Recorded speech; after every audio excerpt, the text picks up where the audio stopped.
ہیں۔ اے پیغمبر، میری طرف سے لوگوں کو کہہ دو کہ اے میرے بندو، جنہوں نے اپنی جانوں پر زیادتی کی ہے، اللہ کی رحمت سے نا امید نہ ہونا۔ اللہ تو سب گناہوں کو بخش دیتا ہے، بے شک وہی تو ہے بڑا بخشنے والا، بڑا مہربان۔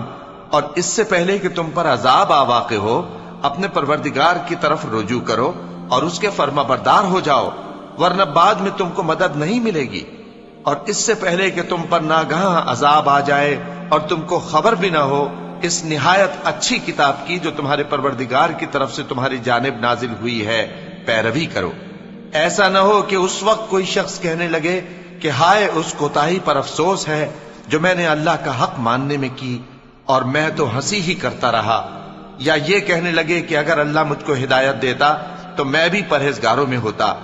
یا جب عذاب دیکھ لے تو کہنے لگے کہ اگر مجھے پھر ایک دفعہ دنیا میں جانا ہو تو میں نیکوکاروں